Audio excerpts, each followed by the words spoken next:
Welcome to this special edition of the Fairtrade Africa podcast. I'm your host, Donamdu. Today we're unpacking Fairtrade Africa's 2026 to 2028 strategy, a bold reset that responds to a fast-changing global trade environment where regulation is tightening, climate pressures are intensifying, and producers are asked to do more with less. This strategy is not just about documents and direction. It is about real people, farmers and workers, whose livelihoods depend on how fairly global markets function and how well they are supported to compete within them. To guide us through this important conversation, we're joined by three of Fairtrade Africa's senior leaders, Chris Oluoch, Madeline Muga, and Paul Colditz. And leading today's discussion is Sandra Ndlovu, Regional Communication Officer for Southern Africa at Fairtrade Africa. Sandra, over to you. Today we're unpacking the 2026-2028 strategy of Fairtrade Africa. I think sometimes strategy can feel quite distant or technical, but at its core, it's really about choices, priorities, and people. With me today, we've got Chris Oluoch, who's the Programs Director of Fairtrade Africa, Madeline Muga, who's the Strategy and Impact Director, and Paul Colditz, who's the Commercial Director. Madeline, I would like to ask you, when you think about this strategy, the 2026-2028 strategy, what feels most important about it? At the heart of the strategy for Fairtrade Africa for 2026 to 2028, it's about our Fairtrade certified farmers and workers earning a decent living, also being able to build resilience, and then having a voice on the issues that matter most to them, whether it's at global stage, regional stage, or national stage. And what would you say prompted this new strategy? We usually go through a cycle of making our vision, our plans, our objectives every 5 years. So we've just come out of 2021 to 2025, and now we are in 2026 to 2028. There's a lot happening in the world, and you need to look with every cycle, what is driving the business? What are the challenges we are facing? What have we done well? So we've just come from one cycle to another. And so reflecting back and looking forward, then we've made some priorities for the next 3 years. Madeline, I just want to stay with you for a little bit. So were there things from the previous strategy that you knew needed to change or deepen? Indeed, yes. One of the critical things is really the changing global landscape, especially around the regulations. When we started 2021 to 2025, there were some things already happening, but as we came out of the last strategic period into the new strategic period, there has been a shift, increasing global regulations like the EU deforestation free, the CSDDD, which is the corporate due diligence. So there's a lot that has been happening around compliance. And so we needed to look at what within our mandate did we want to prioritize so that we can support producers to be able to comply, especially with the new regulations that are coming in. Paul, can I come to you in terms of global markets as commercial director? Would you say that the new strategy is more focused, more ambitious, realistic? What would you say is the change when it comes specifically to the commercial side of things? Thank you, Sandy, for the question. I will always go with the word that you mentioned, which is ambitious. And we're going to strive to be ambitious with that end goal we want to get to, which is to ensure that farmers and workers all can enjoy a decent livelihood. So how the market has changed and what we are doing, it's a shift from just supporting producers on commercial matters, but positioning them to compete and really thrive. So we want to connect producers to real market opportunities. We want to create a communications and marketing environment in which they can thrive and their products are sought after. And then we also, to my previous point of positioning them, we want to position them as best we could in order to take advantages that are in the market. I always say that our farmers and workers are the best sellers of their products. They know their business much better than anyone else. So we really want to be within the strategy a catalyst for positioning them to take advantages of the market. As far as your question and some of the challenges, fully agree on the point that Madeline brought up, which is the changes in regulation. But we've also seen that climate and pricing, such as inflation, have played a major role. On the climate side, there's been quite a lot of impacts on our farmers, especially in cocoa and coffee, which has created a lot of volatility. So we want to bring this positioning of resilience to our producers so that they can meet the market. And we want to definitely do this in an ambitious manner. Thank you so much, Paul. Chris, I would love to come to you. So Paul was talking about strengthening our producers. In terms of programs, what are the core priorities for the next strategy? Yeah, thank you so much, Santi. I think as my colleagues have indicated already, the operating context has really changed over the years. And I think the biggest call we have is to reposition and refocus our ambitions and priorities in the best way possible to deliver impact and value for the producer organizations. So from the program point of view, we will be focusing on our measures that are geared towards increasing the producer compliance, especially through the work that we do to support them comply with the fair trade standards. But again, making sure that they are better positioned to be able to address the risk and compliance areas that have been identified through the different regulations that have come through, both through the EU regulation and also the changes in the standards that we have had to make to be able to align with the new requirements. But again, we also have a lot of work that will be going on from the programming perspective, ensuring that we put the producers on a kind of a platform where we can deepen the impact in terms of focusing on key thematic areas that increase positioning in terms of not just compliance, but also for Fairtrade Africa being able to have a better standing in terms of our offer to the businesses, ensuring that we address the risks that come with the operating environment of the producers, but also putting out their products that are ethically produced and have a strong inclination towards ensuring that they are producing in an environment that respects and upholds the highest global ethical production principles, compliance with the EU regulations that have come through and the fair trade standards. There's so much that you also be going toward assisting them to be more innovative, creative in terms of how they can manage their costs, but also how they can embrace practices that are more sustainable, that have respect for due diligence on environment and human rights going forward, so that whatever resources they have, they can be optimally applied and used in a way that also creates a bigger business case for them and for their own sustainability as agribusinesses. Chris, I would like to stay with you. So we are talking about empowering producers, strengthening producers.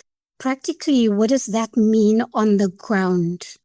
On the ground, it means increasing their resilience, making them more adaptive, changes that are happening, making them more alive and focused in terms of how they manage their farming businesses, to tap into the potentials that exist to create better markets for their products and their produce.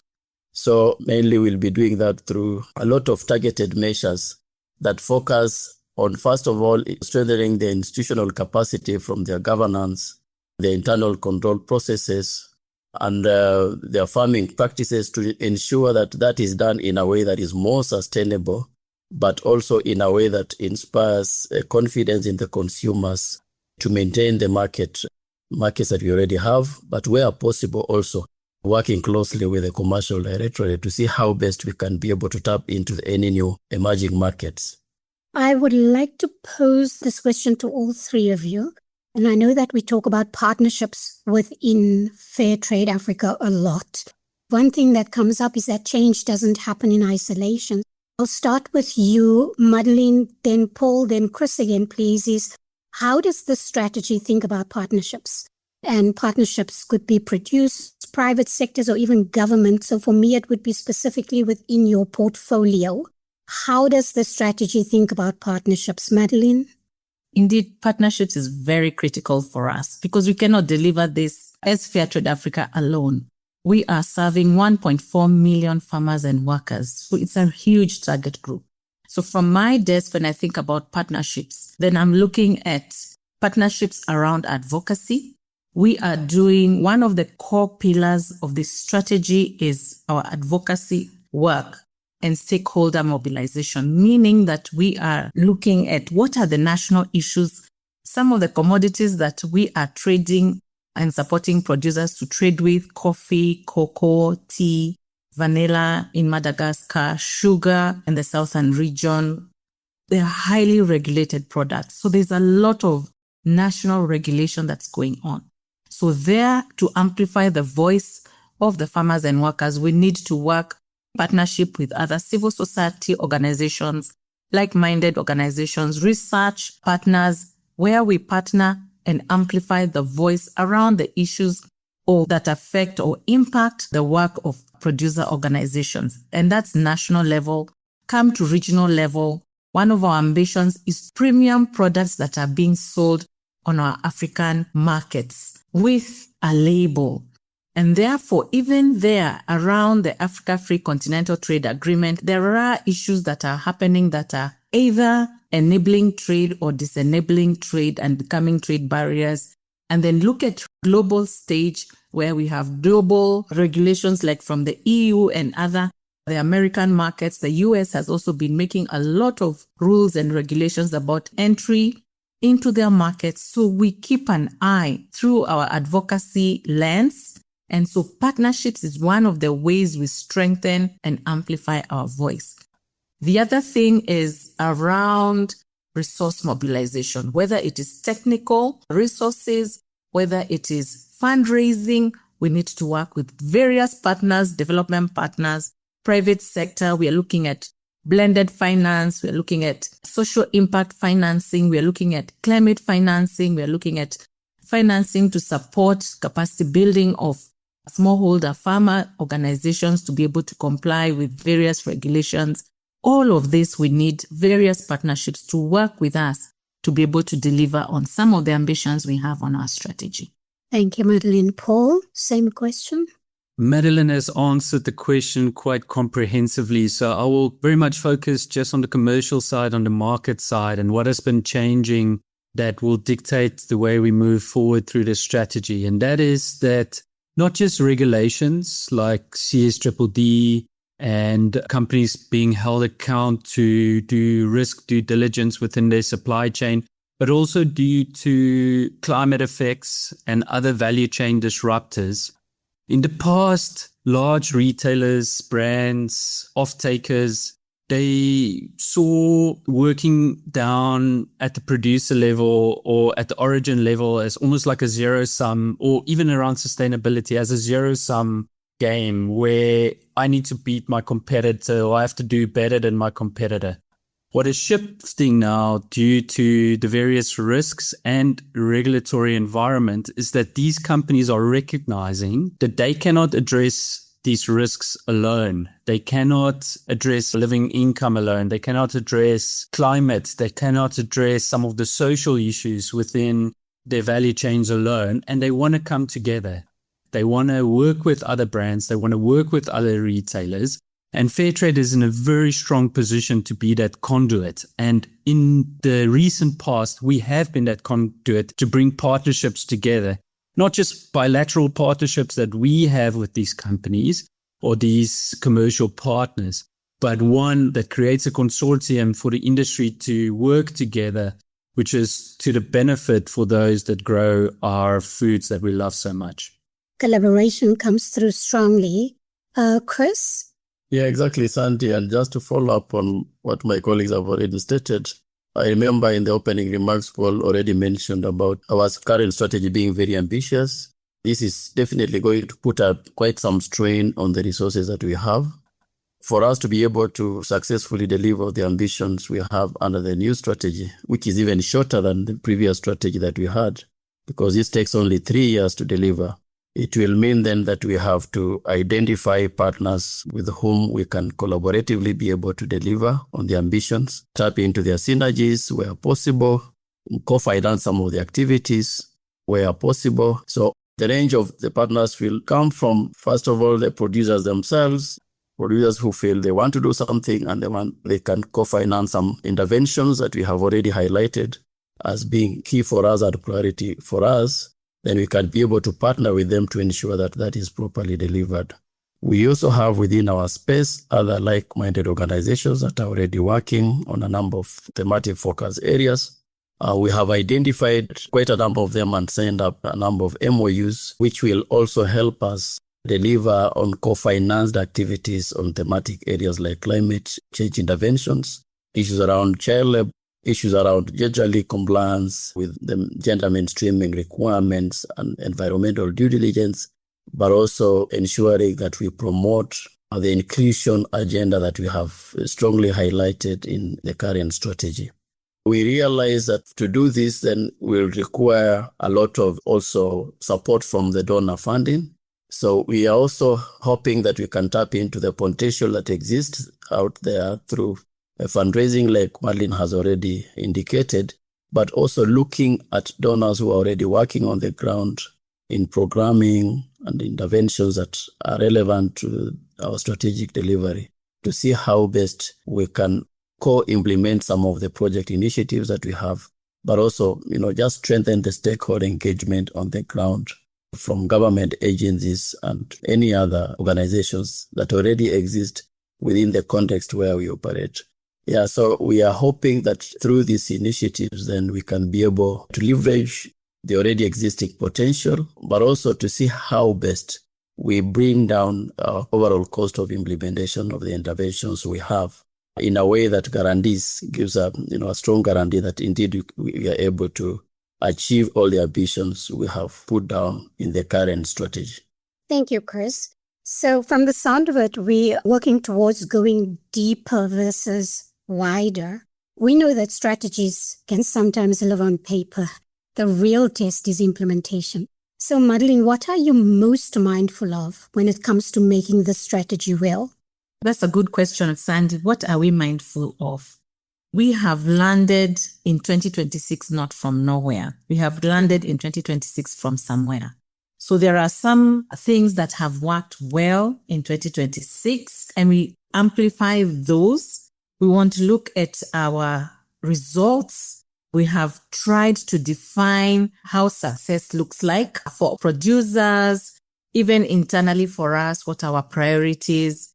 We have tried to define that well. From my desk, we want to really look at what commitments we have made and how we are going to track this so that we can keep an eye on the results. So an eye on the results is one of those things. Resources to be able to implement. From my desk, we are looking also at innovative ways we can be able to raise additional resources and commitments from different partners to be able to deliver on the ambitions that we have. So a strong performance tracking impact delivery process is one of the things that I'm really, really concerned. Some of those risks that you mentioned, but I want to know, in order for this to go right, for this to land well, what needs to happen in order to mitigate those risks? So identified risks, what needs to be put in place or happen in order for this to land well? Madeline, so? We have already oriented staff. We have created awareness about the different priorities that we have. We have different programs and different projects clear on the priorities for strategy. We have a program management system that is running as well. We are onboarding everybody into it to be able to put all our information together, to be able to digitalize and work more efficiently together internally, share lessons, but also be more efficient with how we are delivering our results.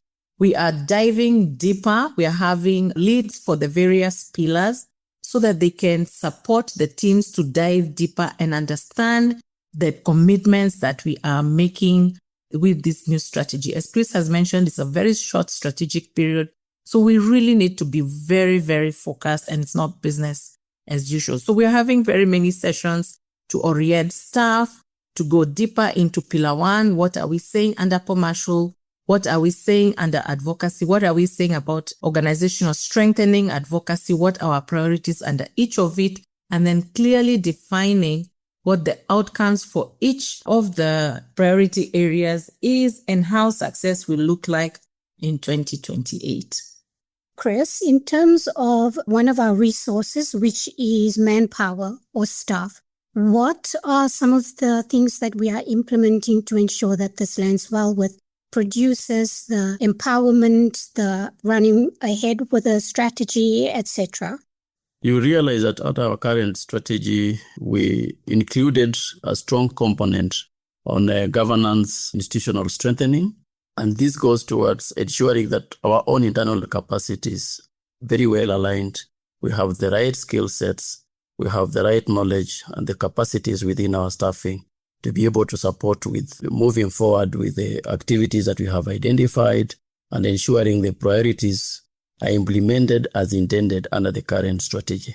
So we'll be doing quite a lot of capacity building internally, which we have been doing before, but I think we are going to be more purposive in terms of how we target our resources towards ensuring that we sharpen the skill sets that we have internally to be able to ensure that we increase our efficiencies with which we implement, but again, also ensuring that we minimize on any risks of wastage within the resources that we have in a way that gives the assurance and the confidence even with the donors with whom we are working, partners with whom we are working, that our capacities and our internal support framework is very well positioned to deliver on the mandates that we have under the current strategy.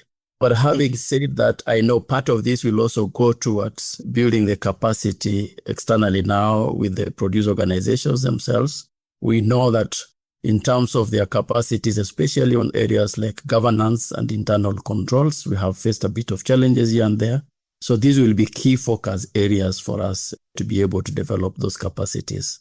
But again, not to leave behind the fact that we have key functions like the mail functions, the communication function that are very critical in mining and bringing out the information that demonstrates our impact, but also focusing more on how we strengthen our own governance through the capacity building and empowerment of the board and the delegates within the Fairtrade networks across the region, so that we ensure that internally looking at Fairtrade Africa as an organization, indeed we have a seamless process flow that arises from competence, but also consistency in terms of how we deliver, but riding on a very strong foundation of internal controls and management systems. Thank you so much, Chris. Paul, I would like to know from you, what are you carrying forward from previous work? And what are you consciously doing differently in order to ensure that you meet your goals for the 2026-2028 strategy, specifically when it comes to the commercial portfolio? In short, Sandy, as my colleagues have mentioned already, there was a lot of lessons to learn from our previous strategic period, which has allowed us to define and also identify what we will keep doing, what we will stop doing, and what will we double down on. So as far as what we will double down on, we will continue to work with our global markets to build demand for fair trade and connect producers with sustainable or companies that want to do sustainable sourcing in our global markets. We will continue to look at south to south. What south to south means is exploring the market in Africa and connecting also sustainable sourcing here with our producers. And so here's where we will double down on and have a deeper focus on. However, what we will do more of and be more mindful of is marketing and communication. So under our first pillar, which is our commercial pillar, we've got a specific results area now for marketing and communications. And that is specifically so that we can create, I alluded to earlier, an environment in where our producers can be successful with fair trade sales.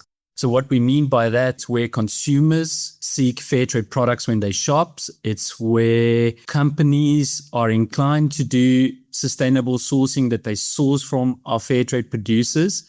And it is where our producers are more visible in these areas and therefore can sell more under fair trade terms and therefore have greater impact and resilient livelihoods. And then the second part, which we are also adding on to our commercial pillar, is to improve producers' market readiness. So the market is changing rapidly fast. Again, producers are the best sellers of their products. They are the best experts of their businesses. So we don't want to bring more market insights to our producers. We want to give them the tools and then also the ability to talk about fair trade and sell their products proactively as fair trade.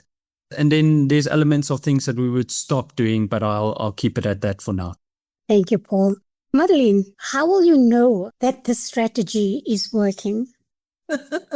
We are already at the end. This is the start.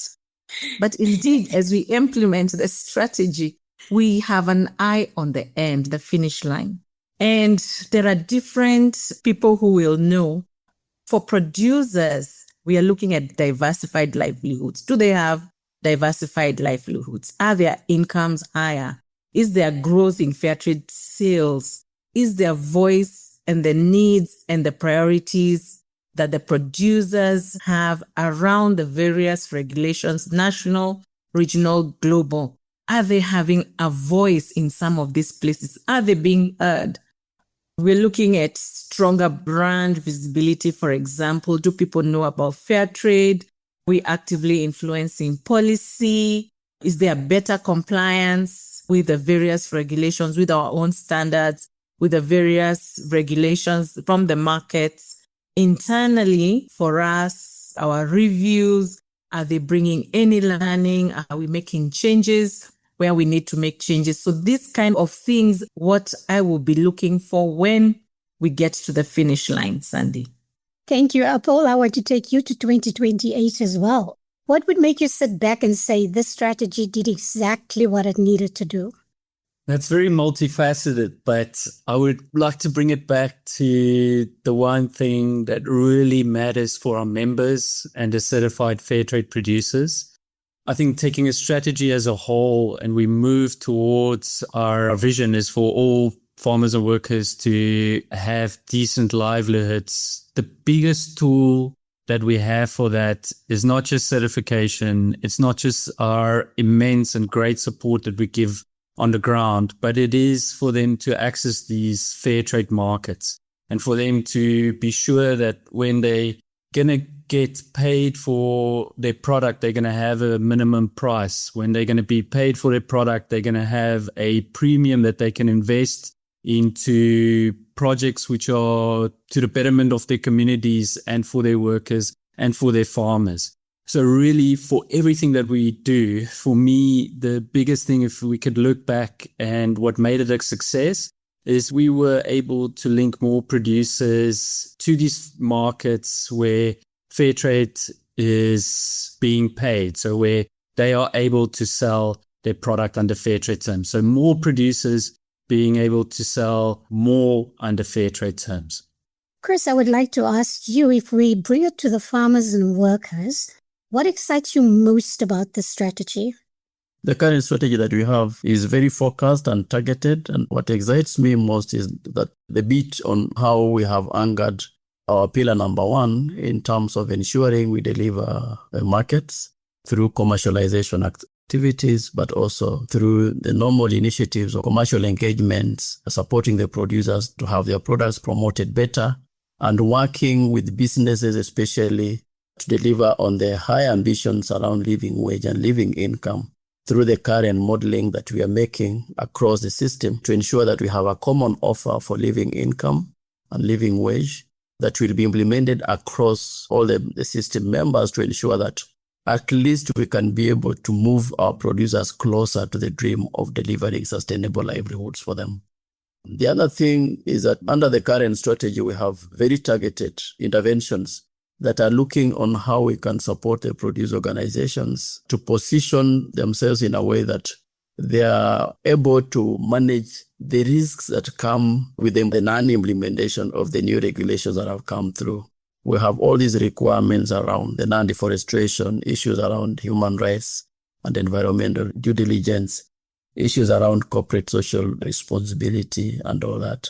And generally the context of the human rights expanding more to cover wider aspects of issues that the markets are looking at.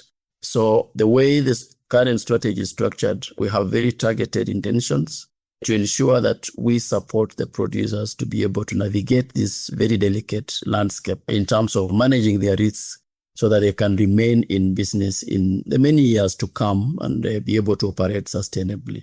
But again, there's a bit on embracing innovation and technology in the new strategy that we have refocused. I'm very happy that if this goes as intended, then it will also be supporting the produce organizations in terms of increasing the efficiencies, but also bringing in aspects, technology changes and adaptation to disruptive technologies that can be able to aid them in delivering sustainable businesses in the long term, but also generally bring down their costs of operation, especially in the wake of the global recession and the many challenges that we are faced with arising from regional conflicts and wars that affect the movement of the products and the produce from the south.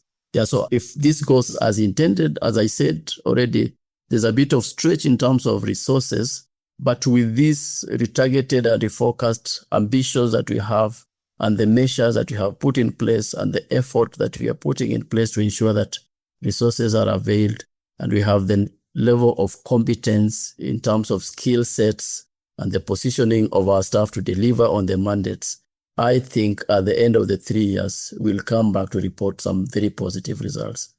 And we look forward to that. Thank you so much. You guys really broke this down and you brought the strategy to life, at least for me. I think what stands out is that it's not just about a strategy. It's not just about organizational direction, but it's about intention and ultimately it's about impact on people's lives. And that's what Fairtrade is about. That brings us to the end of this special Fairtrade Africa conversation on the 2026 to 2028 strategy. What we've heard today is a clear shift from support to positioning, from compliance to capability, and from working in isolation to building stronger, more intentional partnerships across the global trade system. At the center of it all is a simple but powerful idea, ensuring that farmers and workers are not just participants in global markets, but are able to thrive within them with dignity, resilience, and a stronger voice. And to our guest, Chris Oluoch, Madeline Muga, and Paul Colditz, thank you for your insights. And to our discussion lead, Sandra Ndlovu, thank you for steering this conversation. I'm Donumdu. Thank you so much for listening.